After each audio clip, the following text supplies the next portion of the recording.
Ya muchachos, entonces, buenos días con todos, bienvenidos nuevamente a esta modalidad de curso de clases online que estamos teniendo acerca de la materia de microbiología. Hoy día vamos a comenzar hablando de lo que es genética y crecimiento microbiano con respecto a lo que vimos la anterior clase de generalidades y complementar un poco de algunas cosas. También vamos a ver algo especial que está dentro del plan de genética, que no lo menciona en el libro como un tema específico, pero sí como una parte que es del Quorum Sensing. Y vamos a ver qué es del Quorum y qué es del Quorum Sensing como tal. ¿Ok?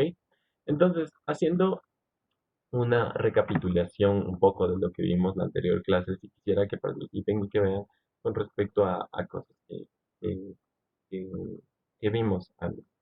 Entonces, por favor, una persona que me ayude diciéndome, por ejemplo, cómo se llamaba y cuáles eran las partes de la materia o la especialidad que se encargaba de darle los nombres a las bacterias.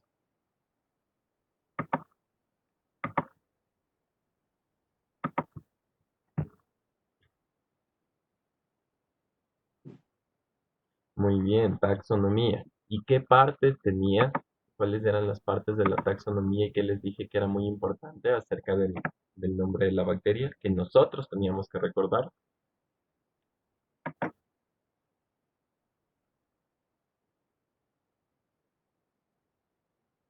La nomenclatura, que teníamos que recordar el género y la especie, ¿ok?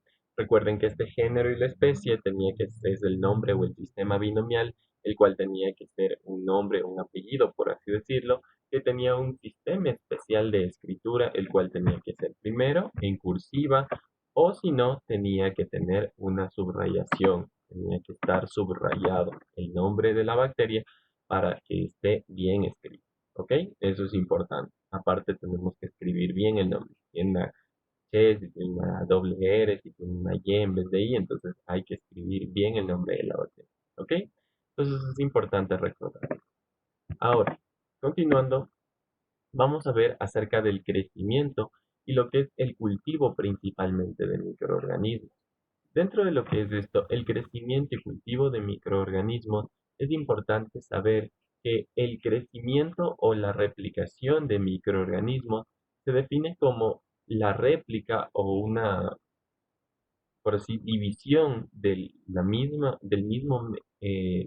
colonia o de la misma cepa en un medio necesario para el cual pueda reproducirse o pueda crecer o pueda multiplicarse. Entonces, este medio necesita tener ciertos factores esenciales para su reproducción. Entre ellos están los nutrientes, el pH, la temperatura, la cantidad de oxígeno y los iones, las sales y los minerales. Porque recuerden que muchas bacterias utilizan eh, glucosa, otros utilizan otros tipos de azúcares como lactosa, como manosa, como fructosa. Entonces, estas de aquí son esenciales para el crecimiento de los mismos. También hay algunas bacterias que son más afines hacia lo que son medios ácidos y hay otras que son más afines hacia lo que son medios alcalinos. Hay bacterias más afines a temperaturas de ambiente y hay bacterias que crecen a temperaturas un poco más elevadas, por ejemplo, la temperatura del organismo, teniendo en cuenta que la temperatura ambiente es aproximadamente entre 20 y 22 grados. Entonces hay bacterias que crecen en 20 grados, hay bacterias que crecen en 30 grados y hay bacterias que crecen a 37 grados. La cantidad de oxígeno, ahí es donde nosotros tenemos la clasificación entre bacterias aerobias, anaerobias, aerobias facultativas o estrictas, anaerobias facultativas o estrictas, dependiendo de cuánto oxígeno necesitan para realizar sus procesos metabólicos. Y hay algunas que necesitan iones especiales o sales especiales dentro del medio. ¿Ok? Ahora, dentro de la nutrición es importante saber que las bacterias requieren de varios elementos o de varios elementos los cuales se encuentran también en el organismo, como es carbono, nitrógeno, azufre, fósforo, magnesio, hierro y calcio. El carbono está en casi todas las partes de nuestro organismo por ser seres complejos hechos de carbono, cadenas de carbono en muchas partes. El nitrógeno se encuentra en las proteínas y los ácidos nucleicos, del azufre en la piel, las uñas, la queratina, la dieta, el fósforo en membranas, el magnesio en músculos, nervios y también ayuda al sistema inmune. Por lo tanto, el magnesio, el azufre el hierro y el calcio también se encuentran dentro de lo que es nuestra dieta. El momento en que nosotros adquirimos eso para la dieta, también lo adquirimos, por así decirlo, para las bacterias en el caso de que tengan una infección bacteriana o en el caso de que existan bacterias proliferando.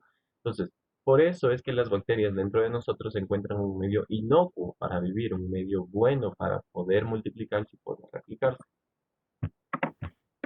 Para el crecimiento bacteriano es importante saber esto de aquí, las fases del crecimiento bacteriano.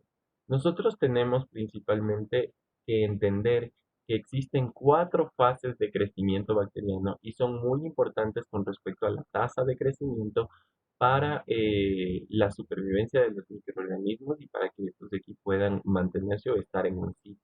¿Por qué? Porque esto se relaciona con nosotros, con la vida que tienen, por así decirlo, dentro de nuestro organismo y por cómo tratarlos y cómo saber de lo que es su muerte y todo eso.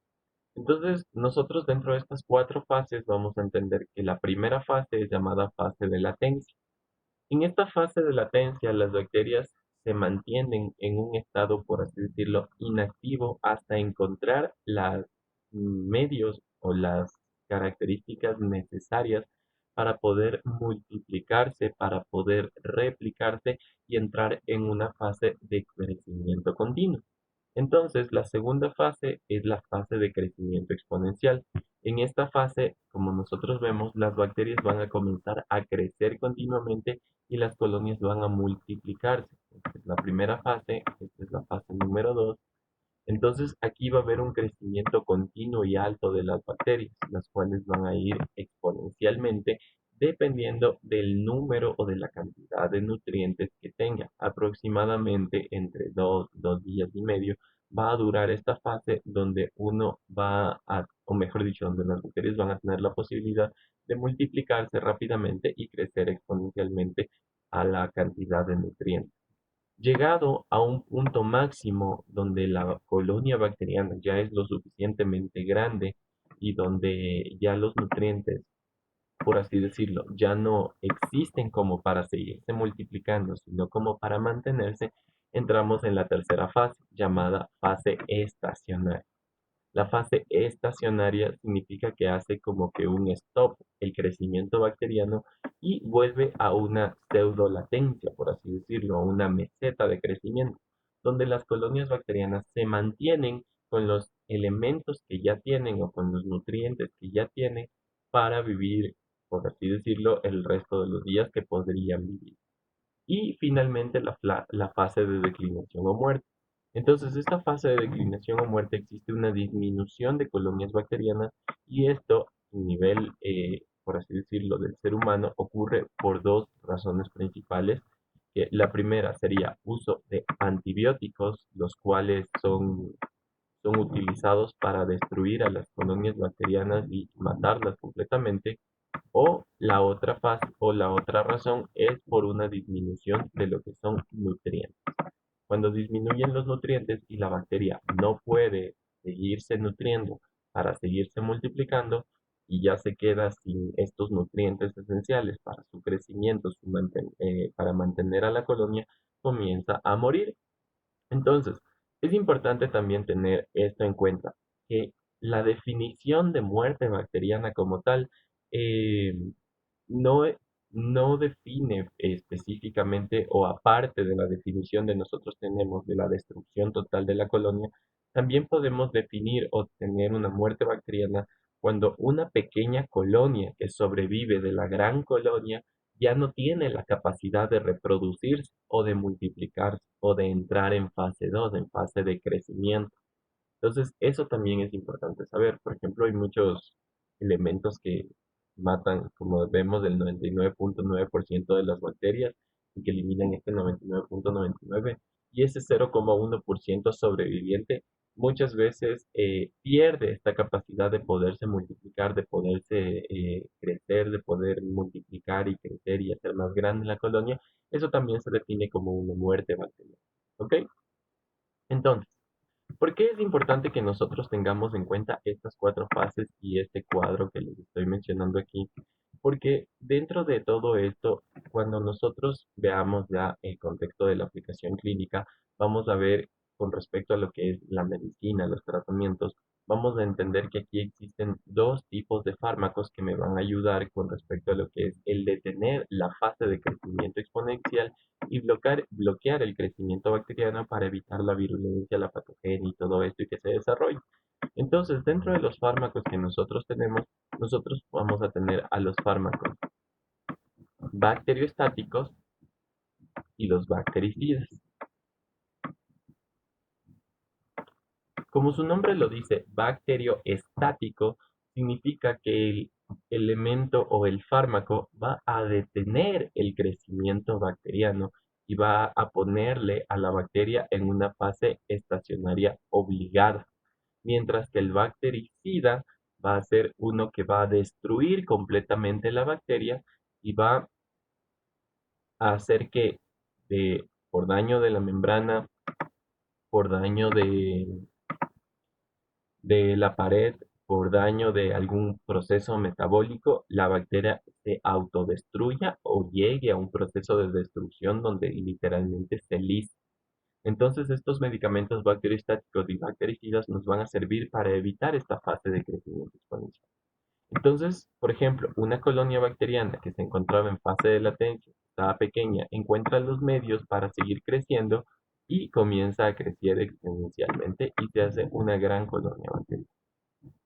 Cuando se hace una gran colonia bacteriana, actúa el quórum, que ya vamos a ver qué es después, y este quórum le ayuda en lo que es la movilidad, la resistencia y más que nada la virulencia.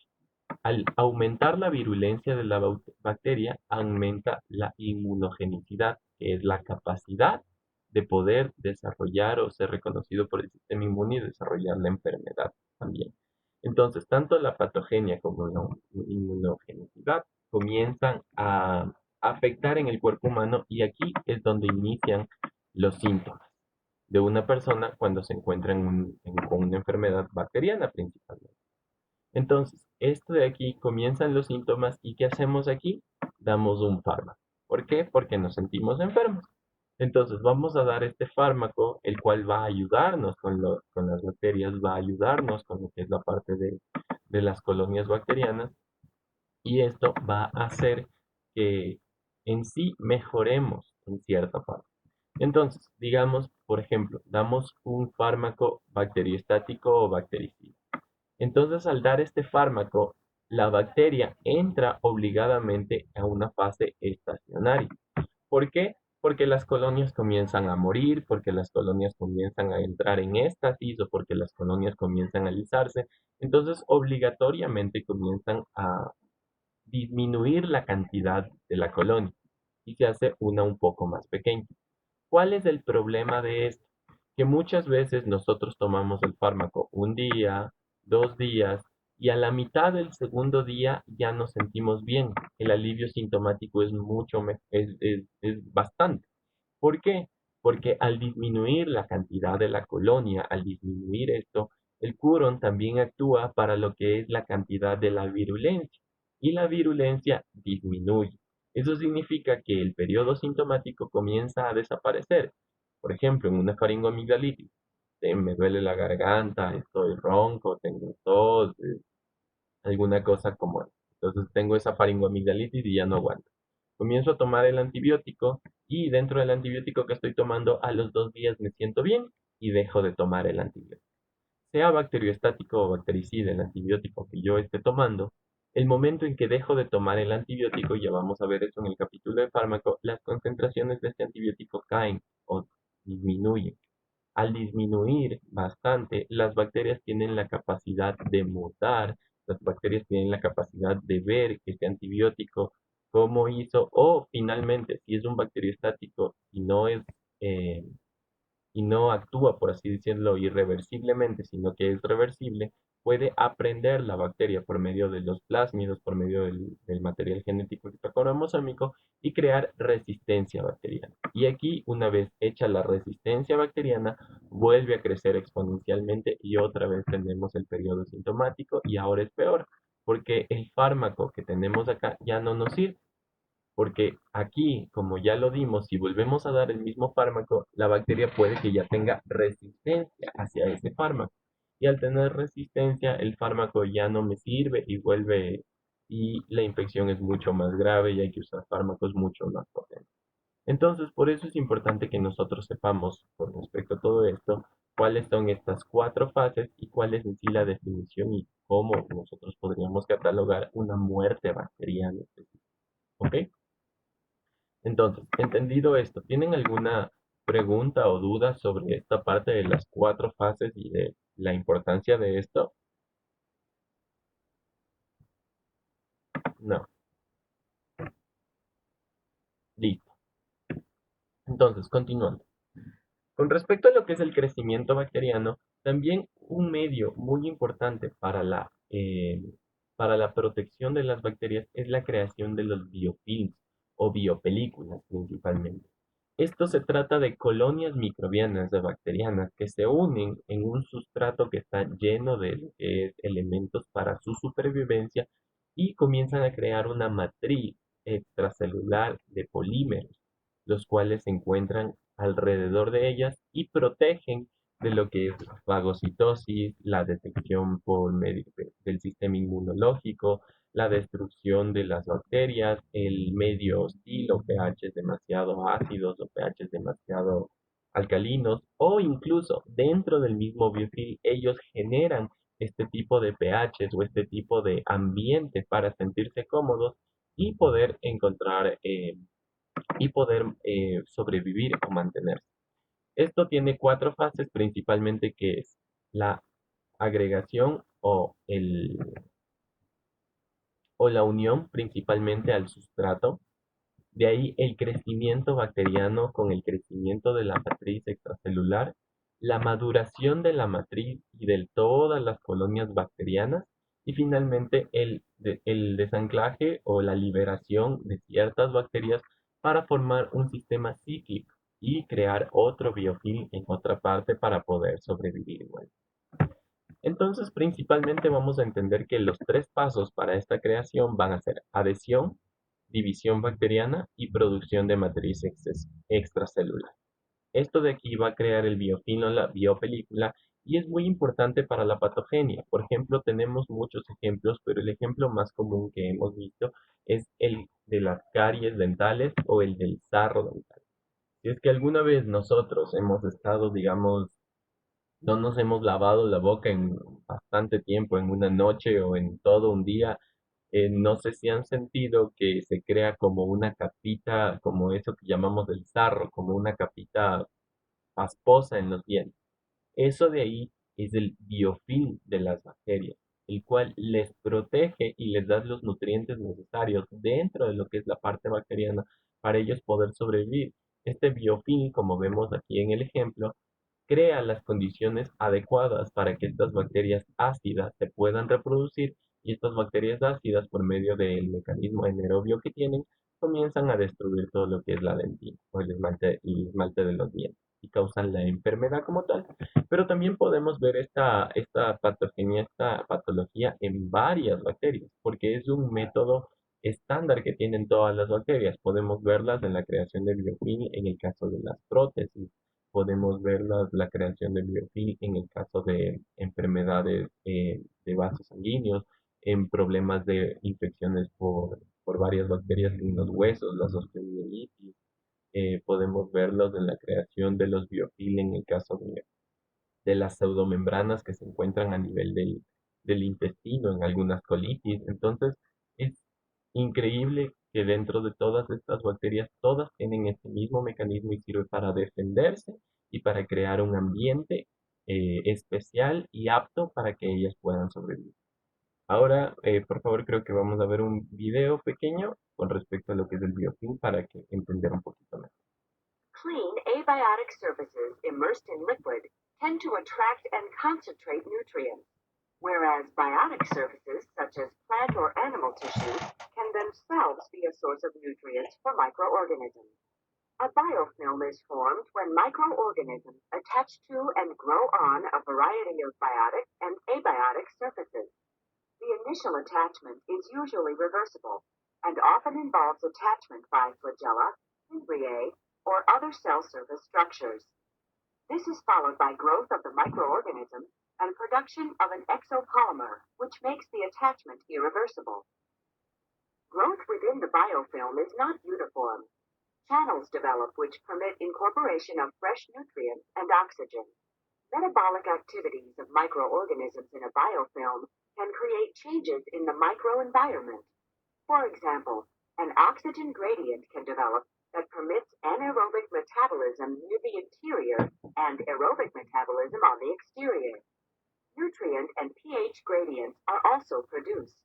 In the natural environment, biofilms often consist of different types of organisms that function together in the cycling of the elements. For example, breakdown of cellulose on the surface of a decaying plant may result in release of glucose and other carbohydrates, which supports the growth of non-cellulose degraders. Carbohydrates are converted to organic acids and methane by anaerobic bacteria, and the methane can then be degraded by aerobic microorganisms. Ya, como hemos visto dentro del video, el biofilm es más que todo esto que hemos visto, una protección o una comunidad bacteriana donde ellas pueden comunicarse y pueden estar a gusto dentro de un ambiente, y es también como un mutualismo bacteriano, como una simbiosis entre ellos. Porque si se dan cuenta, en la última parte del video decía que dentro de las bacterias muchas de esas se adhieren a la superficie que tienen nutrientes, y estos de aquí comienzan a generar dentro de su metabolismo anaeróbico este metano, que después es utilizado como carbohidratos para ciertas bacterias que después comienzan a degradar lo mismo y comienzan a crear otro sustrato, el cual utiliza otra capa bacteriana, y es como que varias bacterias se van ayudando de lo que van degradando o de lo que van haciendo, y al mismo tiempo se van comunicando. Entonces, esa es la importancia del biofilm que tiene. Primero, que crea una defensa de las bacterias para protegerse dentro de un medio hostil. Segundo, que les da un hábitat favorable donde se encuentran las condiciones que ellas necesitan, sean aerobias, anaerobias, sean ácidas, sean básicas, donde pueden estar y pasar tranquilas. Es una comunidad bacteriana donde ellas mismas se encuentran, por así decirlo, en constante comunicación y en constante relación para poder generar la virulencia, para poder protegerse. Y como les dije, es de un modo default, o sea, un modo estándar que cada una de las bacterias tiene ya predispuesto o en su predisposición para poder protegerse. ¿Ok? Entonces es importante que intentamos esto del biofilm, porque esto de aquí nos va a ayudar a entender la virulencia y la patogenia de cada una de ellas, y también la resistencia, porque recuerden que esta matriz extracelular evita que muchos elementos del sistema inmunológico, sea complementos, sea células fagocíticas, sea eh, células blancas o lo que sea, ingrese a donde está la bacteria, y también de los fármacos, porque los fármacos no pueden muchas veces atravesar este biofilm para pasar a actuar en la membrana, en la pared, en las ribosomas o en donde sea que vayan a actuar. ¿Ok? Entonces, dentro de esto de aquí vamos a ver también algo de lo que son medios de cultivo. Los medios de cultivo son principalmente un medio que se le da a las bacterias para que ellas puedan crecer y para que ellas puedan desarrollarse, y para nosotros poder visualizarlas en un ambiente controlado de laboratorio. Se utiliza principalmente medios sólidos, también existen otros medios como son líquidos, como son semisólidos, los cuales van a servir para distintos tipos de bacterias, pero los que más se utilizan son los medios sólidos, que son los agares. Estos agares son igualito exactamente que una gelatina, así de simple. Es como una gelatina que se encuentra dentro de una caja Petri o a veces de un tubo de ensayo, y en esa gelatina se van a sembrar de manera delicada con este instrumento que se ve aquí, que es un asa. Se van a sembrar una colonia bacteriana y se la va a dispersar. Si vemos en esta zona de aquí, nosotros hacemos una siembra, que es este puntito verde que estoy poniendo debajo del punto azul, y hacemos un barrido con el asta. Esto se denominaría un cultivo primario. Saliendo y tocando la parte del primario, nosotros hacemos otro barrido, y este es el secundario, y después de esto hacemos otro barrido saliendo del secundario hasta un terciario. ¿Por qué se hace eso? ¿Por qué se realiza eso? Si nosotros nos damos cuenta en la foto del agar, aquí vemos una gran acumulación de bacterias. Aquí vemos que las bacterias ya están un poco más separadas, ya están un poco más alejadas, y aquí vemos que ya solo se encuentran colonias únicas, donde podemos entender que en estas colonias únicas las bacterias se encuentran creciendo un poco más libres, un poco más distantes, y eso nos va a ayudar en momentos que nosotros veamos en el microscopio, no ver y confundirnos como vimos en la primera clase, como les dije, cuando están muy agrupadas se confunden entre los estreptococos y los estafilococos, sino poderlas ver un poco más separadas como una sola colonia, entonces identificarlas de mejor manera. Por eso se hacen este tipo de cultivos, donde nosotros separamos desde el primario, secundario y terciario para coger y separar una sola colonia. Esto de aquí, como les dije, la técnica es simplemente tener algo de delicadeza, por así decirlo, porque se puede hacer con un asa o con un palillo y se va moviendo en lo que es la superficie del lagar, que es literalmente como una gelatina. ¿Ustedes han visto una gelatina? Así es un lagar. Entonces se va moviendo sobre la superficie del lagar sin romperlo, sin dañarlo, sin perforarlo, porque el momento en que pase esto, el lagar ya no sirve porque queda dañado, se puede contaminar, se pierde la discontinuidad, se pierde la continuidad de las colonias, entonces es muy difícil que crezcan colonias solitas después en el cultivo. Y hay que hacerlo de nuevo, entonces hay que tener mucho cuidado con respecto. ¿Ok?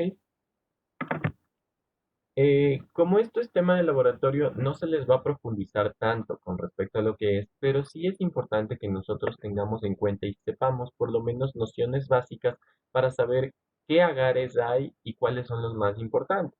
Entonces, dentro de los agares que he querido mostrarles, hay tres importantes que quiero que recuerden siempre porque esto de aquí les va a servir tanto en el hospital. Sé que nosotros no tenemos lo que es la parte del laboratorio, nosotros no vamos a ser laboratoristas, pero es importante que también sepamos hasta para en algún momento preguntar y saber por qué crecen ahí, dónde crecen las bacterias, por qué crecen en este específico hogar y hasta recomendar, podríamos decir, podría darme cultivando esta bacteria en un agar sangre, un agar maconquio, un agar clet por ciertas razones y saber por qué se los cultivan. Entonces, principalmente el agar sangre es un agar rojo, parece gelatina de fresa, y aquí es un agar inespecífico que va a crecer casi todo. Casi todo se va a dar en el agar sangre, pero principalmente se lo utiliza para estreptococos y bacterias gram positivas. ¿Por qué? Por la capacidad de crear hemólisis dentro del agar, o sea, de embolizar la sangre y crear colonias que se vea la hemólisis. Entonces así vamos a ver que son bacterias hemolíticas, no hemolíticas, y eso vamos a ver después cuando vemos estafilococos y estreptococos. Principalmente el agar clet es un agar azul que es para urocultivo. Muchas bacterias para urocultivo, por ejemplo, las Escherichia coli uropatógenas, las Klebsiella, los Proteus y estos elementos los cuales afectan al sistema urinario, incluso los estreptococos, perdón, los estafilococos, que afectan el sistema urinario o la parte urinaria, pueden cultivarse dentro de este agar y me va a servir para identificar estas bacterias principalmente. El agar McConkey es en cambio un agar específico que se utiliza para ver bacterias gram negativas y principalmente para ver bacterias que son fermentadoras de lactosa, que es un agar morado que va a cambiar a un color rasadito en caso de que sean fermentadas. Es importante saber que para gram positivas nosotros vamos a tener al agar sangre principalmente, entonces recordar ese punto importante. Para gram positivas es mucho más común utilizar agar sangre y para gram negativas es mucho más común utilizar agar macón. Agar sangre, ¿por qué? Porque aquí podemos ver el proceso de hemólisis que la mayoría de gram negativas tiene y es mucho más óptimo para las bacterias gram positivas. Perdón. Para gran negativas el agar McConkey, porque aquí en cambio podemos ver el proceso de la fermentación de la lactosa, que tienen muchas bacterias y que se dividen incluso por esa característica, fermentadoras o no fermentadoras de la lactosa. Entonces, por eso es que se utiliza más el sangre para positivas y el McConkey para negativas. Para enseñarles un poquito, aquí tenemos un agar sangre, tenemos colonias de una bacteria hemolítica, si se dan cuenta hay unas partes que están rojas, rojas y eso es la sangre del agar y hay otras que están rosadas como blancas y eso es por el proceso de hemólisis que causa la bacteria y que elimina los glóbulos rojos y la sangre. Entonces, estas son colonias de unas gram positivas hemolíticas. Ahora tenemos una variante del agar sangre, que es del agar chocolate. Este agar sirve para crecimiento de Haemophilus principalmente. El Haemophilus influenzae, que es causante de las neumonías, principalmente en niños no vacunados, y el Haemophilus ducreyi, causante del chancro, crecen en este agar debido a que este tiene un compuesto especial que es el compuesto número 10 eh, dentro de la sangre que le ayuda al crecimiento. Este es el agarclet, como les dije, es un nuevo cultivo que principalmente va a dar unas colonias, estas son de Escherichia coli, si se dan cuenta, con ese verde metálico que se encuentra ahí. Entonces, estas de aquí va a ser un agarclet que nos ayuda a urocultivos, bacterias que se encuentran en lo que es la parte del sistema urinario. Escherichia coli, Proteus, Klebsiella y algunos de Staphylococcus aureus. Y finalmente, este es un agar específico totalmente, este es un SS, llamado así porque es Salmonella shigella. Este agar tiene un color ámbar y es de característica que la salmonella va a crecer de esta manera negra dentro del agar, mientras que la shigella no va a desarrollarse aquí y me va a dar esa diferencia. Por eso se llama así, SS, Salmonella shigella. Finalmente, hay un agar que es totalmente blanco, transparente, llamado Müller-Hinton, que este agar se va a realizar para antibiogramas. Quiero que se queden con este nombre de antibiogramas porque lo vamos a volver a revisar cuando veamos resistencia antimicrobiana.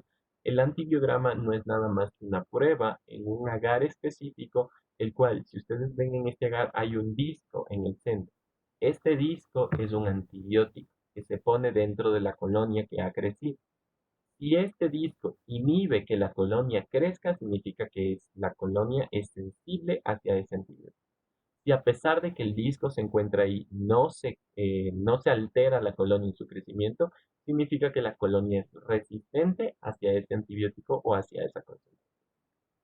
Como les dije, esto es importante con respecto al laboratorio y para que ustedes tengan en cuenta que es necesario saber esto y no responder muchas cosas al azar o porque sí, o decir se cultiva en agar sangre porque sí, o no sé qué agar será, pero un agar es de hacer, sino para tener por lo menos una noción más e inmiscuirnos un poco más en este medio que sí es importante.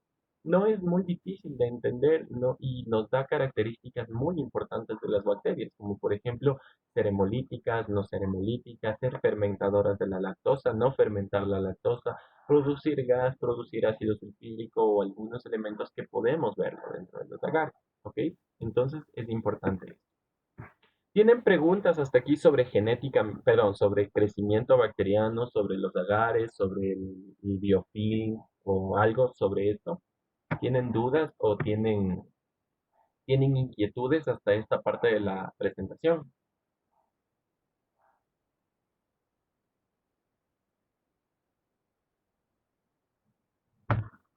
El CLEP puede darse para gram positivas o para gram negativas principalmente, pero se utiliza más para gram negativas debido a que la mayor cantidad de bacterias que afectan al tracto urinario es gram negativa. Por ejemplo, la Escherichia coli, el Proteus, la Klebsiella, todas estas tienen la característica de ser gram negativas y más se le utiliza como agar de urocultivo. Entonces, más para eso. Pero algunas gram positivas como los estafilos sí tienen la capacidad de crecer ahí. El último agar, el agar, vamos a ver, dentro de la presentación. El último agar, este de aquí. Como les dije, este agar es un agar nutriente el cual se encuentra todos los nutrientes para que crezcan tanto gram positivas o gram negativas sin necesidad de discriminación. Este agar de Müller-Hinton, en el cual crecen todas estas bacterias y este se hace un barrido diferente. ¿Se acuerdan del barrido primario, secundario y terciario que hacíamos? En este no, en este se pone en toda la superficie del agar y se espera a que crezcan las bacterias o que comiencen a crecer. Una vez que ya tenemos el crecimiento de las bacterias, este de aquí, porque tiene muchos nutrientes y muchos elementos para que las bacterias crezcan rápidamente, se ponen discos o se ponen láminas de antibióticos y una vez que puestos estos discos o estas láminas, se ven los halos de inhibición, que es un halo de inhibición, esta parte blanca que vemos alrededor del disco. Si es que vemos este halo de inhibición, significa que las bacterias son sensibles a ese antibiótico, porque recuerden que, como les dije, la definición de muerte en el caso de las bacterias es la imposibilidad de la colonia bacteriana para replicarse o para dividirse. Entonces, aquí este de aquí mata a estas bacterias impidiendo que se repliquen o que se dividan. Y por eso este antibiótico eh, daña, por así decirlo, la colonia y esta colonia es sensible hacia este antibiótico.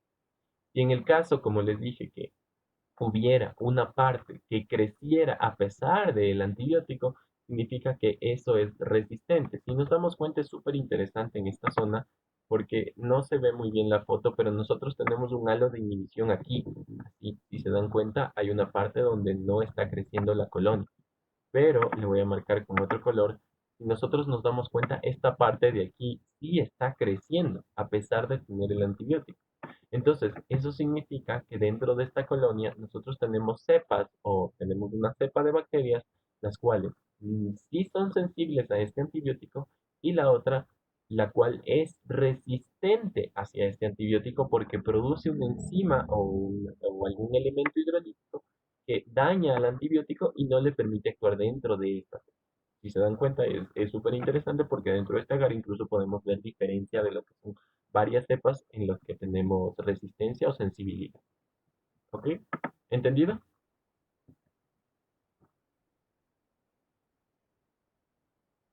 Todos los fármacos que nosotros pongamos ahí forman un halo, sea bacteriostáticos o bactericidas. ¿Por qué? Porque inhiben el crecimiento de la colonia en ese lugar. Al inhibir el crecimiento de la colonia en ese lugar, evitan o forman este halo, el cual quita, por así decirlo, le da esta transparencia al agar y le da la sensibilidad o la resistencia que nosotros veamos según el halo. Esto ya lo vamos a ver mejor en farmacología después. ¿Alguna otra pregunta o algo más?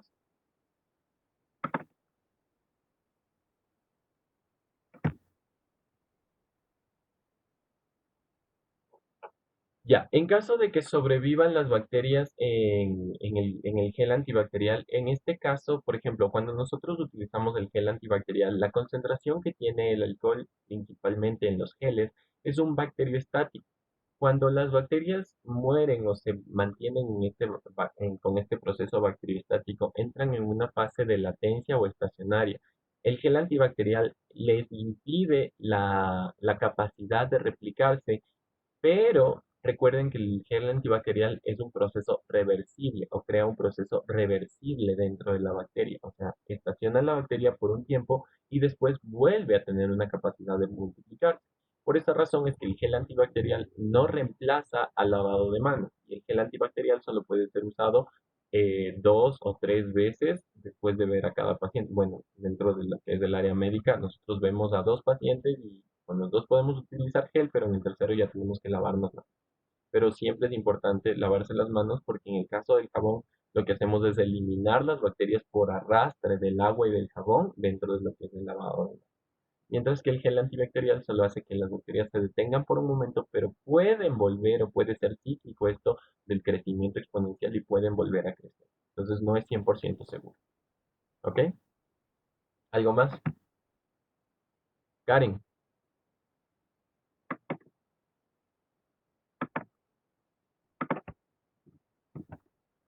cuéntanos. ¿Qué pasó?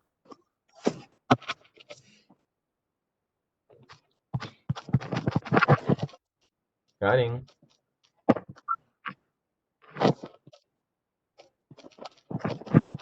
está activado tu micrófono.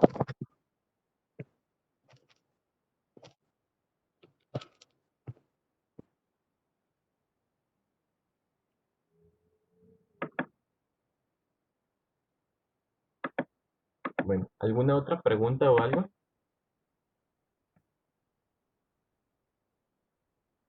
Mm, ya. Ya. ¿Tienen alguna otra duda o alguna otra pregunta sobre esta parte o no? Bueno, entonces pasamos a lo que es genética microbiana, ¿ya?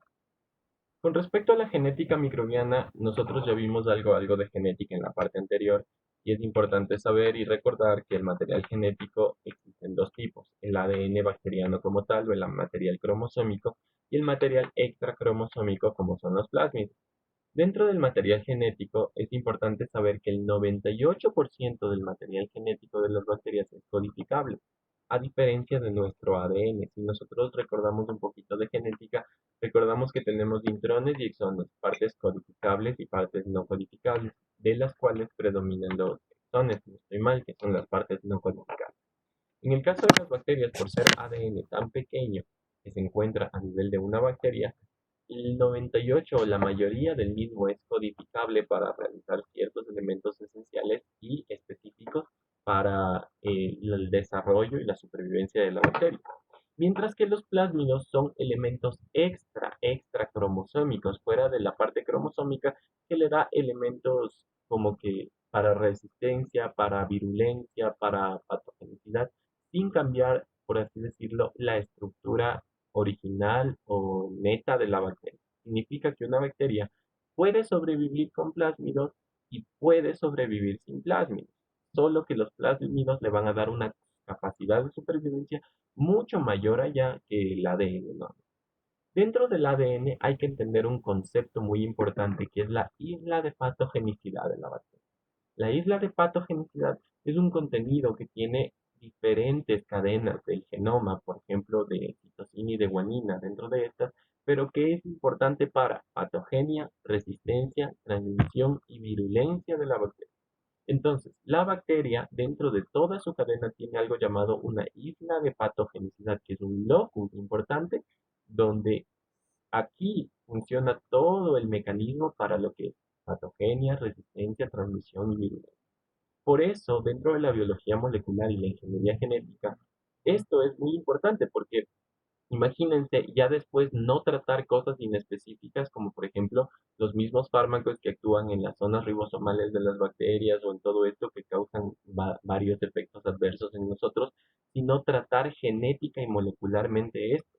Bloquear estas islas de patogenicidad identificadas en cada una de las bacterias para que dejen de ser patógenas, para que dejen de tener resistencias, para que dejen de transmitirse o para que dejen su virulencia. Entonces, esto es a lo que quiere llevar la ingeniería genética con respecto a lo que es el estudio de la microbiología y la biología molecular única. ¿Ok? Entonces, ahora hablando un poco más de los plásmidos, hay cosas importantes que debemos saber, son pequeños, son extracromosómicos, pueden copiarse varias veces y pueden transmitirse y heredarse. Como les digo, tienen funciones a nivel de lo que es la bacteria, las cuales no son esenciales para la bacteria, significa que pueden vivir con o sin ellas, pero son muy importantes.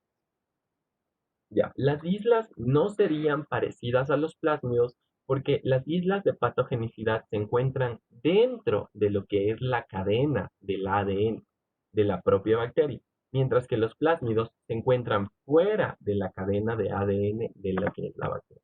Por eso aquí dice que son extracromosómicos. Dentro de todo lo que es la cadena cromosomal, nosotros tenemos partes de ADN que estos son los plásmidos que se encuentran por fuera de ella. Como nosotros vemos en la imagen anterior, nosotros entendemos que aquí tenemos el ADN bacteriano, que es la parte roja que se encuentra aquí, mientras que el plásmido es la parte azul que se encuentra en esta zona de acá, que son este material extracromosómico. Entonces es importante recordar eso. El ADN tiene su isla de patogenicidad, que es importante para la virulencia, para la resistencia y para todo esto, porque hay ciertas bacterias las cuales son resistentes ya de fábrica, por así decirlo. Ya son productoras de beta-lactamasas, son productoras de carbapenemasas o son productoras de enzimas hidrolíticas, ya por así decirlo, por default. Mientras que los plásmidos le dan un extra a esta capacidad que ellas la tienen. ¿Ok? Entonces, como les decía, les dan características no esenciales, pero muy importantes en lo que es la resistencia. ¿Y por qué es importante también saber esto de los plásmidos? Porque los plásmidos no solo puede ayudar a las bacterias, los plásmidos también puede ser integrado a ciertos tratamientos para que las células puedan adoptarlas y para que puedan ingresar en el core y cambiar el ADN de nuestro genoma, de las células eucariotas igualmente. pero es muy complicado hacerlo porque es muy difícil agregar otro ADN dentro de lo que es la cadena genética y que esto genere una nueva proteína para algo. Esto es lo que está peleando y lo que está haciendo ahora la biología molecular y la ingeniería genética con respecto a lo que son las cadenas de ADN y ver cómo adoptamos estos plásmidos para que ingresen a nuestras células y les hagan un bien, así como ayudan a las bacterias, también pueden llegar a ayudarnos a nosotros. Ahora, hablando del genoma viral como tal, es importante saber que los virus son capaces de transportarse y de sobrevivir en un medio, pero no pueden proliferar y replicarse mientras no tengan un hospedador. Significa que un genoma viral, como se encuentra metido en una cápside que es resistente como un glucocálix de lo que está hecho el biofilm, por así decirlo, tiene esta zona que lo protege, tiene esta zona que está el material genético dentro de esta cápsula, es como un cuadradito, como un rombo de esta manera, es como una capa protectora, y acá adentro está el material genético. Esto de aquí necesita sí o sí de un hospedador. Aquí tiene una como colita con la cual se ancla hacia la célula hospedadora, que sería esta de acá, y inyecta el material genético a lo que es la parte interna de la célula hospedadora. Entonces, para replicarse y proliferar, sí o sí necesita de una célula hospedadora o necesita de transmitirse a otras personas para poder terminar su ciclo. Y aparte de eso, necesita que esta célula hospedadora tenga las enzimas necesarias para la replicación viral, cosa que muchas células tienen, que son las ADN polimerasas, las ARN tirasa, la helicasa y todos estos elementos y todas estas enzimas que sirven para la replicación de todo lo que es la cadena genética. Para eso sirve también la replicación de lo que es la cadena viral. Entonces, dentro de los virus es importante saber que existen varios tipos de virus, principalmente existen dos, los provirus y los prófagos. De los prófagos también vienen o son los bacteriófagos. Provirus es llamado cualquier virus que afecte a una célula eucariota. Los provirus son los virus que nos afectan a nosotros. Y los prófagos, en cambio, son virus que afectan a células procariotas. Los bacteriófagos son virus los cuales tienen afinidad por células procariotas. Entonces, al entender esto, es importante saber que los virus también pueden combinar o pueden donar su ADN o su cadena genética de ADN o ARN a células procariotas y estos de aquí pueden servir para dos cosas, para replicarse o para darle características a la célula procariota y que esta de aquí se replique con estas características. Y esto de aquí, por ejemplo, también es muy importante en saber que hay muchos tratamientos que se están queriendo descubrir con respecto a esto. Como les comentaba, o no sé si les comentaba en la primera clase, en el caso de los bacteriófagos, que se está viendo la capacidad o ver si es que se podía crear un bacteriófago, el cual pueda destruir la cadena molecular de la salmonela, para este bacteriófago dárselos o liberarlos en lo que son los pollos de campo y esto que sea como una vacuna para evitar la salmonelosis a nivel del Ecuador, porque esto de aquí va a matar a las salmonelas que se encuentran principalmente en los pollos y en los huevos que nosotros consumimos. Entonces, dentro de estos bacteriófagos es importante saber que existen dos tipos, los citolíticos y los lisogénicos. Entonces, los citolíticos, como su nombre mismo lo dice, van a destruir a la bacteria, mientras que los lisogénicos van a hacer que la bacteria se replique con el material genético del virus. De estos de aquí hay dos tipos, moderados y filamentos. Para entender un poco más esto, vamos a ver que en el ciclo de los citolíticos, el virus ingresa su bacteria, o mejor dicho, su material genético a la bacteria. Este de aquí se replica y comienza a liberar varias copas de los virus con la lisis de la célula. Mientras que en el ciclo lisogénico, el virus ingresa su material genético DNA y lo adopta o lo acopla al material genético de la bacteria y esta comienza a replicarse y dividirse con el material genético del virus, esperando a poder salir o a darle una capacidad a la bacteria. Entonces, eso es una forma de replicación del virus en el caso de los citolíticos, matan a la bacteria y crean varias copias del mismo virus de una sola vez, mientras que en el isogénico no matan a la bacteria y crean varias copias a medida que la bacteria se vaya reproduciendo y vaya creciendo la colonia bacteriana. ¿Ok? Dentro de la replicación de lo que es la parte del ADN bacteriano, hay que entender tres cosas súper sencillas. Primero, que es diferente de la nuestra en el sentido de que la nuestra es unidireccional, la de ellos por ser circular es bidireccional.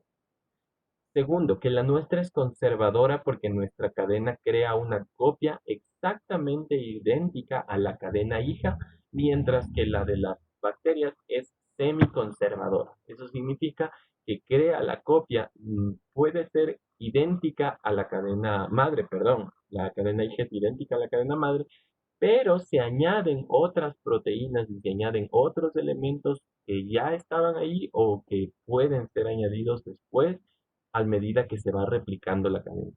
Y finalmente que es controlada como cualquier replicación. Tiene un inicio en un locus llamado de origen y tiene una finalización o terminación en un locus llamado de terminación. Entonces, vamos a recordar de la replicación esto.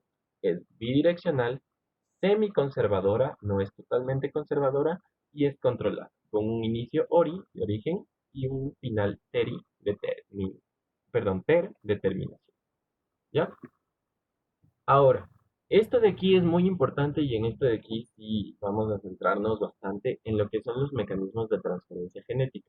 Porque estos de aquí, estos mecanismos de transferencia genética es los mecanismos en los cuales las bacterias van a tener la capacidad de comunicarse entre ellas y transferir material genético para mutar y para poder tener habilidades extra que son heredadas de otra colonia bacteriana o que son transmitidas por medio de bacteriófagos. Entonces, el primer método que nosotros vamos a ver es la conjugación. La conjugación es la transmisión de plásmidos a través de un pili.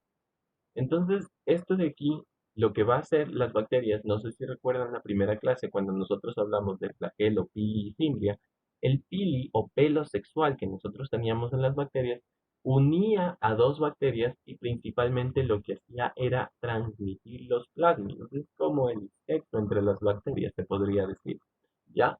Entonces esto de aquí les ayuda a las bacterias a transmitir estos plásmidos y recuerden que los plásmidos es material genético extra cromosómico, el cual va a ayudarle a darle características especiales a las bacterias que tenían otras bacterias. Por ejemplo, esta bacteria morada es productora de beta-lactamasas y la rosada no lo es. Entonces, por medio de este pili comienzan a transmitirse plásmidos y ahora la bacteria rosada también tiene la capacidad de crear beta-lactamasas debido a lo que le dio la bacteria morada. ¿Entendido? Ya, la transducción es súper fácil. La transducción no es nada más que el ciclo lisogénico que nosotros tenemos en las bacterias.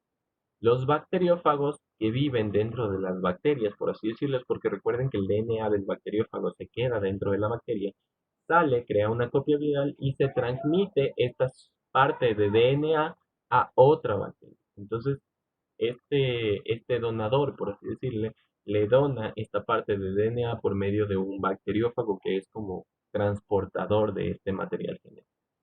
¿Ok? Y finalmente la transformación. La transformación es un método de resistencia que suele darse dentro de lo que es las bacterias cuando colonias bacterianas mueren por un fármaco el cual no afecta a otras colonias bacterianas. Entonces existe que la bacteria se encuentra bien, llega el fármaco, causa lisis de la bacteria se destruye y libera todo su material genético, todo lo que es la parte del DNA y también libera los plasmas y otra colonia bacteriana llega a la misma zona y encuentra ese plasma. Lo capta, lo asimila y comienza a replicar.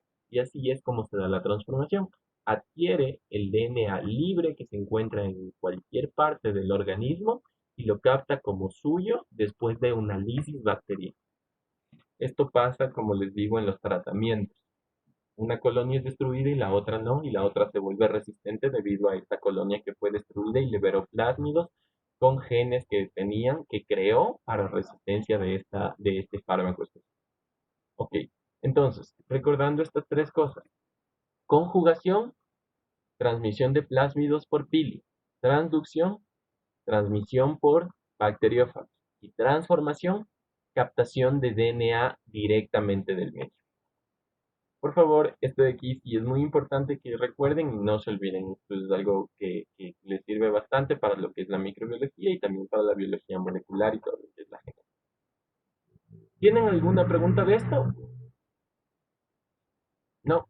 Bueno, finalmente vamos a ver lo que es la mutación genética o reordenamiento genético, que pueden ser mutaciones espontáneas, que pueden ser por mutágenos y pueden ser revertidas o suprimidas por un sistema de control que nosotros ya sabemos.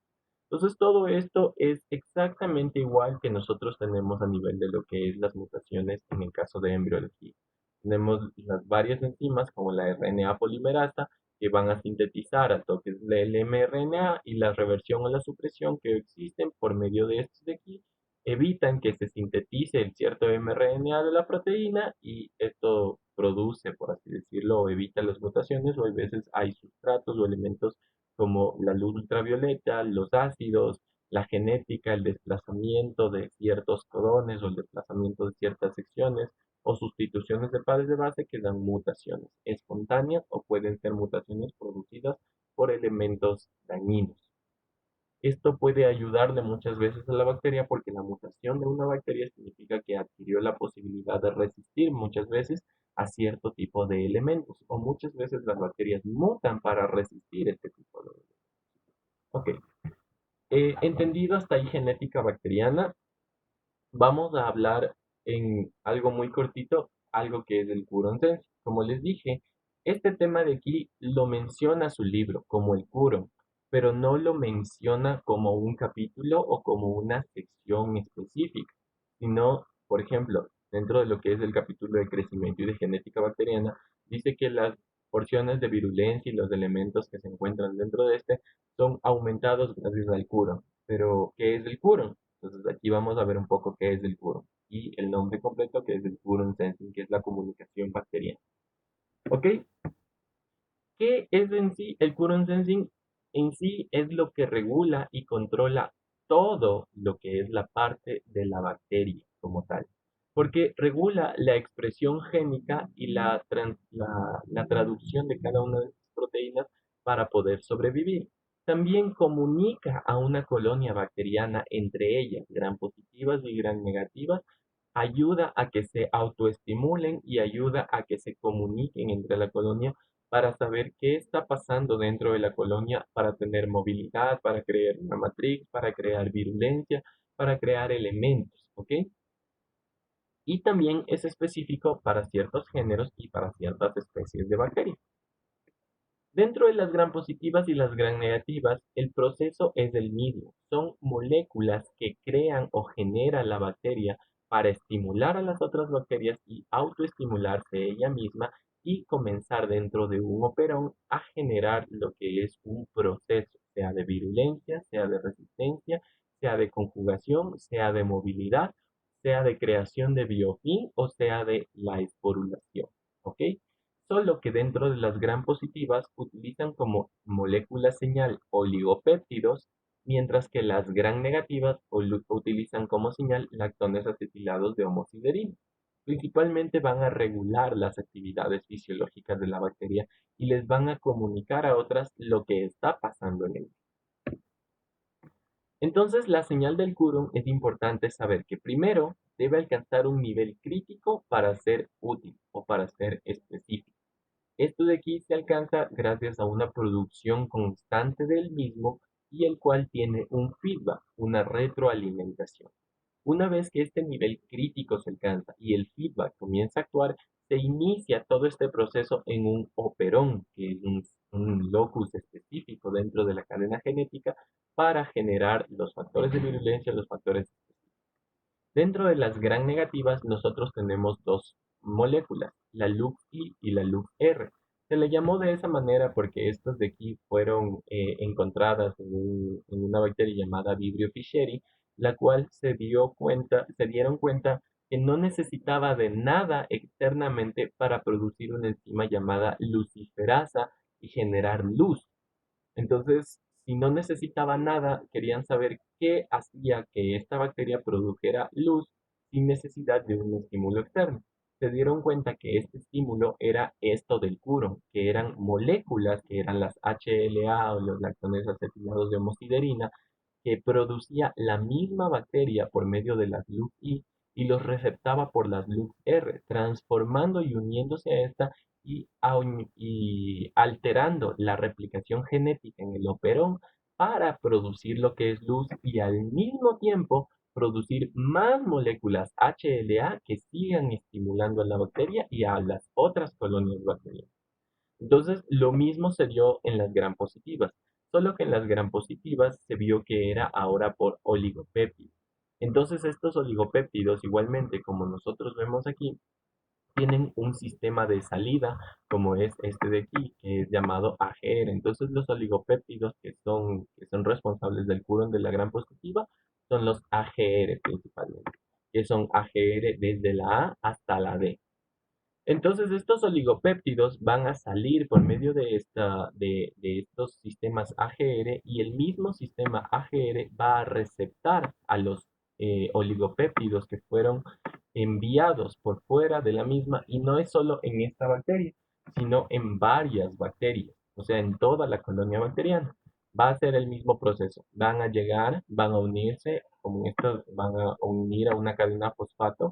Esto va a activar el operón que se encuentra aquí y el operón va a dar las señales sea para secretar factores o para adherirse o para generar virulencia o para moverse o para crear un biofil o para crear una matriz o lo que sea.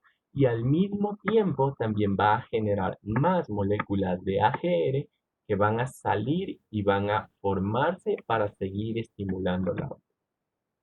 ¿Ok? Entonces, para entender un poquito más, igualmente vamos a ver un video con respecto a esto de aquí para, para ver. It would be of little value for just a few bacterial cells to produce a gene product, such as an enzyme or virulence protein, because the concentration of the protein would be too low to be effective. Quorum sensing is a type of regulatory process that ensures there is a sufficient cell density before a specific gene product is made. This process allows bacteria to increase in numbers before starting to produce a particular gene product, such as an extracellular enzyme or a virulence protein. Each species that employs quorum sensing produces a small signal molecule. In gram-negative bacteria, the signal molecule is an acetylhomoserine lactone. When the acetylhomoserine lactone signal molecule reaches a threshold concentration, it binds to and activates a regulatory protein, which then binds to a specific site on the DNA. The binding of this regulatory protein transcription activator results in production of a specific quorum-dependent protein, as well as more enzymes to make the acetylhomoserine lactone. Quorum sensing in gram-positive bacteria involves a different type of signal molecule. A precursor oligopeptide is cleaved into functional signal molecules of 10 to 20 amino acids. These molecules are actively transported out of the cell through a special transporter protein. When the signal oligopeptides reach a threshold concentration on the outside of the cell, they are detected by a sensor protein on the surface of the cell. When the oligopeptide reacts with the sensor protein, the protein becomes phosphorylated on the inside of the cell membrane. The phosphate is then transferred to a response regulator protein, which allows it to bind to a specific site on the DNA. This binding results in alteration in the transcription of target genes. Quorum-dependent proteins such as specific virulence factors are produced. Listo. Entonces, como acabamos de ver en este video, es de eso específicamente. El Current Sensing es una estimulación que se dan las bacterias hacia ellas mismas y hacia otras bacterias y se comunican en sí entre ellas para mantener estos procesos de virulencia, para aumentar su virulencia para la comunicación, para el crecimiento, y cada uno de estos, lo genial es que no solo estimula este procedimiento o este proceso de mRNA o de producción de mRNA por el operón, sino que también sigue estimulando la producción del mismo curón para que se siga generando la señal y se siga estimulando el resto de colonias y el resto de bacterias. O sea, es como una estimulación en grupo y autoestimulación de cada uno mismo para seguir adelante, por así decirlo, de las bacterias, o para que todas tengan un mismo sentir y actúen en comunidad dentro de un biofilm, que es lo que ya acabamos de ver. Entonces, esto es súper importante porque por medio de esto se entiende cómo las bacterias no son solo seres así nomás creadas y que actúan porque sí, sino que también sabemos que ahora actúan en comunidad, que actúan en comunicación y en armonía para crear todo lo que es la virulencia, la patogenia, y se podría decir que hasta son hasta un poco inteligentes con respecto al uso de esto, pero son procesos que ellos ya tienen, que no es por inteligencia, sino que ya tienen dentro de un mecanismo default, por así decirlo. Entonces, esto es con respecto al Qur'an, y es súper importante porque el Qur'an, esto es solo una parte del Qur'an Sensei, porque de ahí, dentro del Qur'an, hay toda una red que es una forma grandísima, que es un Qur'an que depende muchas veces de la respuesta inmune del hospedador, que depende de las capacidades de replicación bacteriana, hay otro que depende de lo que es la creación de ciertos factores de virulencia, hay otro que depende de las capacidades nutricionales de la bacteria. Entonces hay una red gigante de poros que ayudan a comunicar y a sobrevivir, y estos procesos ayudan a que la bacteria pueda mantenerse. ¿Ok? Entonces, eso es todo de la clase de hoy. ¿Tienen alguna duda, alguna pregunta del tema que hayamos visto? Genética, de los cultivos, del crecimiento o del puro. ¿Tienen alguna inquietud o algo que se les haya quedado?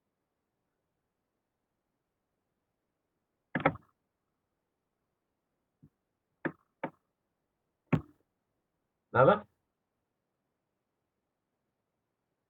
El concepto de un bacteriófago. A ver, recuerden, un bacteriófago es un virus el cual tiene afinidad por afectar a células procariotas.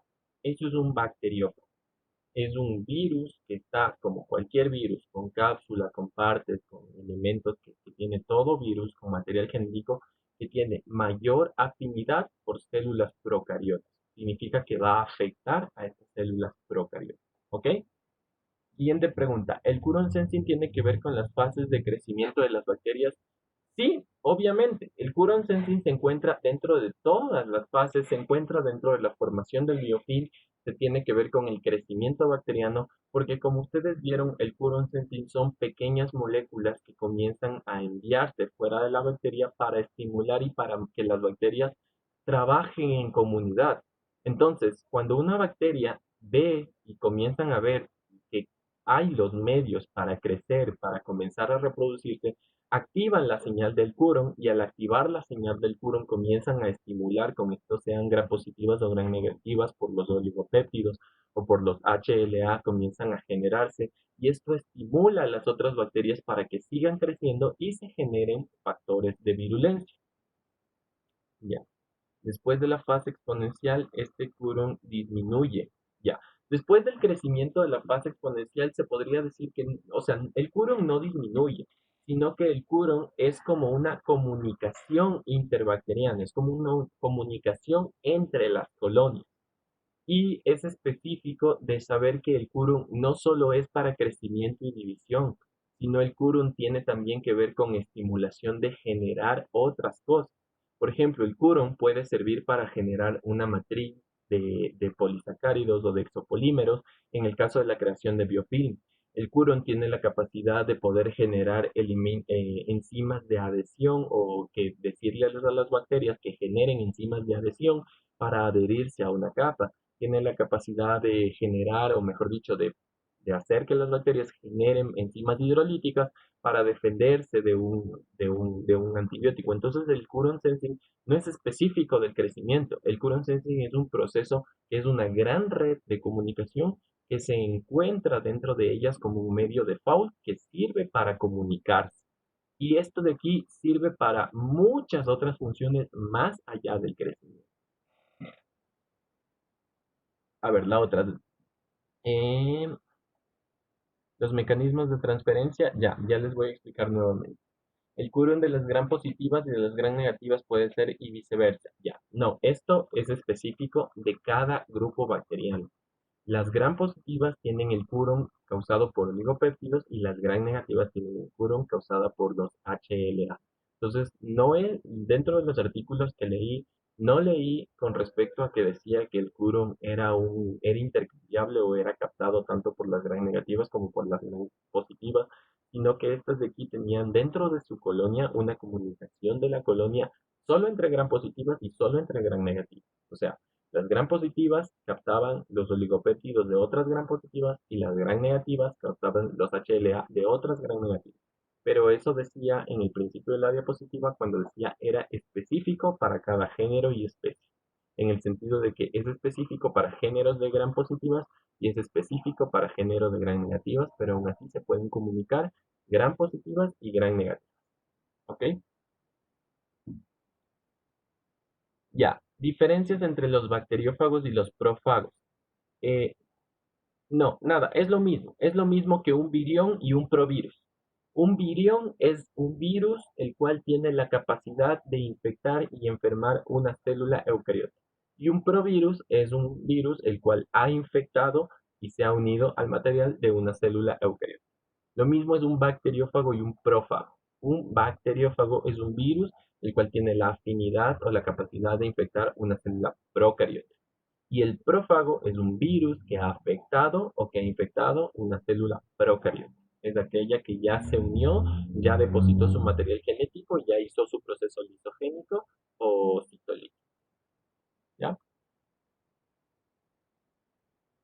Huron sensing también se da en células eucariotas. No, no lo he visto, la verdad. No, no he leído algún artículo que hable acerca del Huron sensing con respecto a las células eucarióticas, pero voy a seguir investigando sobre ese tema, me parece muy interesante, y voy a ver si dentro de nuestro caso también se podría dar un sistema de intercomunicación como es el Huron sensing. Porque recuerden que la comunicación en sí bacteriana sirve para el crecimiento celular, para la virulencia y para todos otros factores.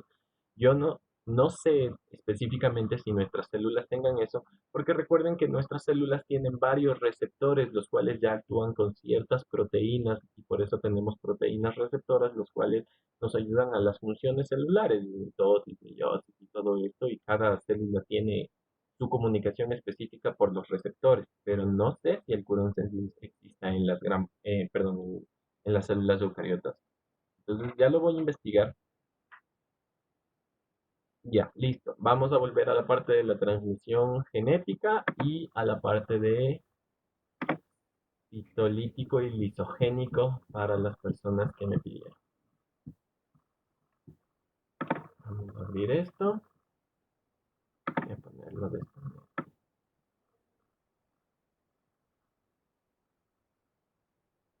Ya. Vamos aquí con nuestros amiguitos para que entendamos lo que es citolítico y lisogénico. Como nosotros vemos en el cuadrito que está a mi izquierda, el ciclo lítico trata de destrucción celular. Eso significa que a nivel de lo que es la lisis se va a causar una destrucción de la bacteria. El virus ingresa el material genético dentro de la cadena del genoma de la bacteria, que sería esta zona azul, ingresa este material genético y después de que ingresa el material genético, una vez que se ancla, comienza a replicarse y a hacer varias copias de los virus que nosotros tenemos. Y estos virus encuentran una salida y la célula va a terminar muriendo o destruyéndose. ¿Por qué? Porque esto de aquí va a ocupar o este virus va a ocupar los elementos de la propia célula, de la propia bacteria, para crear copias del virus. Eso significa, va a tomar partes de la membrana, de las proteínas, de la pared, de la matriz, de las enzimas, para generar copias del virus y por eso va a terminar destruyendo a la pobre célula. Después vamos a ver el ciclo lisogénico. El ciclo lisogénico lo que hace es que el virus llega a la zona donde se encuentra el material genético de la bacteria, ingresa y si se dan cuenta, el material genético de la bacteria es este circulito de aquí. Pero aquí hay una porción que es de otro color. Si se dan cuenta, este de aquí, este virus es del DNA de la bacteria, perdón, este DNA es del virus específicamente, es una parte externa de la bacteria. Entonces la bacteria comienza a crecer dentro del proceso de fase de crecimiento exponencial y todo, y se va a ver que la copia de DNA va a encontrarse en todas las bacterias las cuales se encuentra replicándose, va a encontrarse la misma copia de virus de DNA que se encontró en la primera bacteria. Eso significa que esto va a tener un método de replicación mucho más conservador para la bacteria porque no la va a destruir, pero también va a ser un poco más lento, porque no es lo mismo que este virus de acá cree muchas copias del mismo y salgan destruyendo la bacteria, a que el virus tenga que esperar que la bacteria se multiplique o genere varias copias para esperar. Entonces, esa es la diferencia entre el ciclo lítico y el ciclo lisogénico. Contestada la pregunta.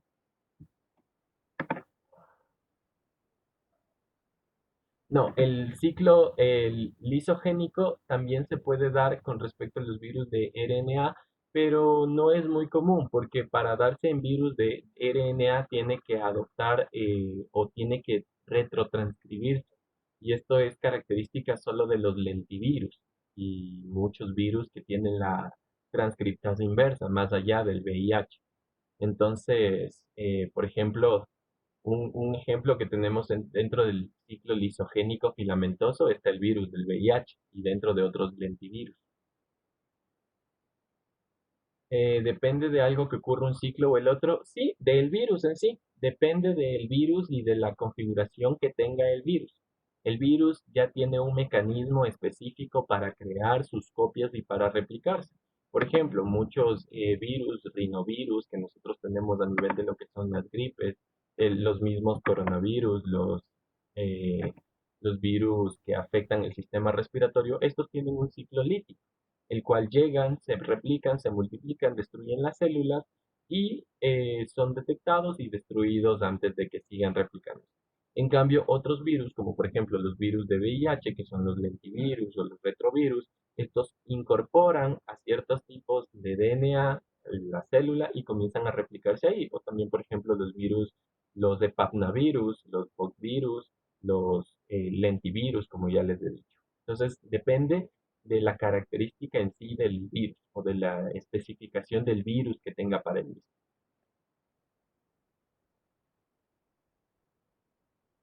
Ya, el virus deja su material genético dentro de la cadena de la bacteria hasta que la bacteria se replique. Una vez que la bacteria se replique, el virus puede formar otro bacteriófago o otro virus que vaya y afecte a otra bacteria. Así se repite otra vez el ciclo lisogénico, por así decirlo. O sea, la diferencia aquí es que la bacteria no muere con la replicación viral, porque si se dan cuenta, al momento de que la bacteria se replica, el virus se está replicando. Ahorita nosotros tenemos una bacteria y un virus. El momento en que le ingresa el DNA del virus, ya hay dos bacterias, ya tenemos dos bacterias y dos virus. Después tenemos tres bacterias y tres virus, cuatro bacterias y cuatro virus. Entonces, así como se replica la colonia bacteriana, se replica también el genoma viral y este genoma viral tiene la capacidad de, una vez replicado lo suficiente, sale de la cadena bacteriana, del ADN bacteriano, y va hacia otra bacteria para seguirse replicando. Por eso al final dice, now we wait, significa y ahora nosotros esperamos. Significa que esperan el tiempo necesario para que la colonia sea lo suficientemente grande y tener una cantidad mucho más grande de virus el momento en que salgan, pero sin destruir a la célula. ¿Ok? ¿Algo más? ¿Una duda más que tengan antes de pasar a la otra de esta parte? No, nada.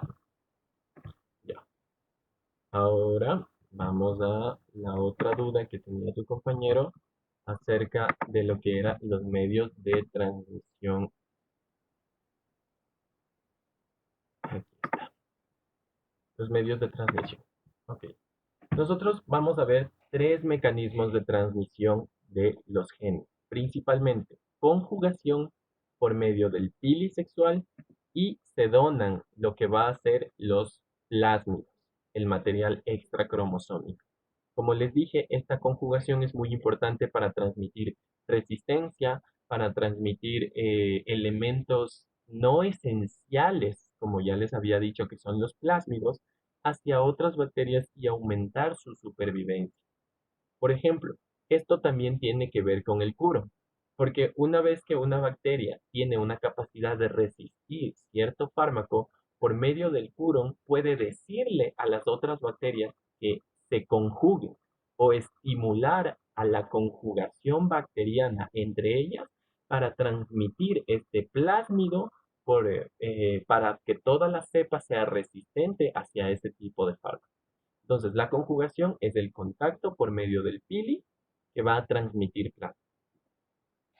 La transducción es, ¿se acuerdan lo que les dije que el bacteriófago, el lisogénico, se sigue multiplicando en las bacterias?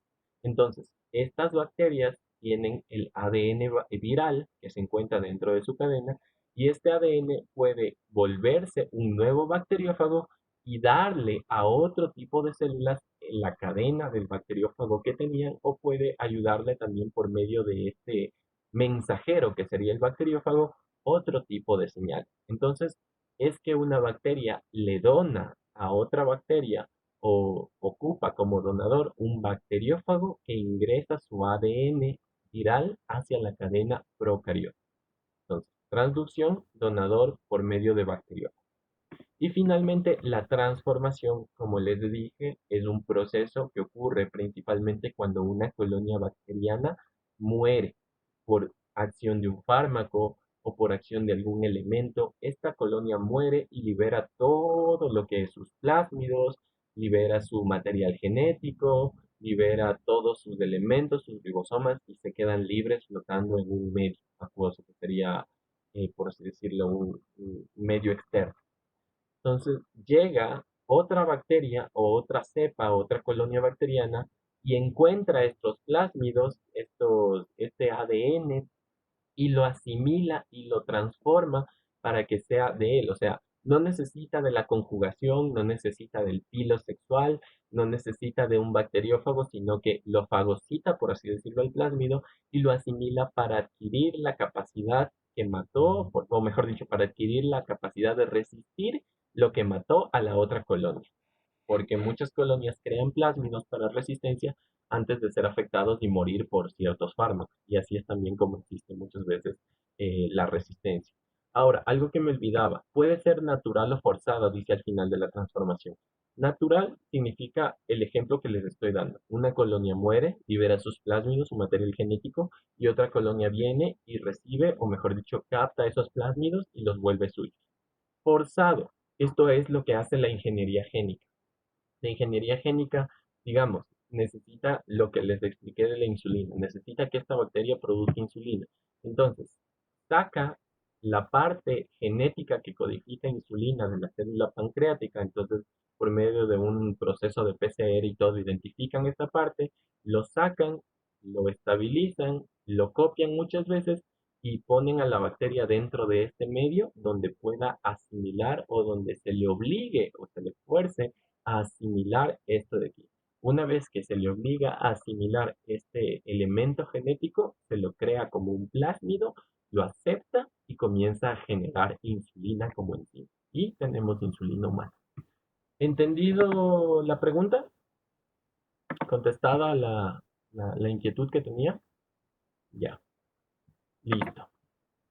Entonces, ¿tenemos más dudas, más preguntas sobre este tema o sobre lo que acabamos de ver? ¿No? ¿Nada? Todo está más claro que el agua. ¿Entendieron todo o no entendieron nada, parece? Ya, chévere, muchachos. Entonces, creo que eso sería muy bien, más claro que líquido cefalorraquídeo. Dice. Chévere. Vamos a detener la grabación.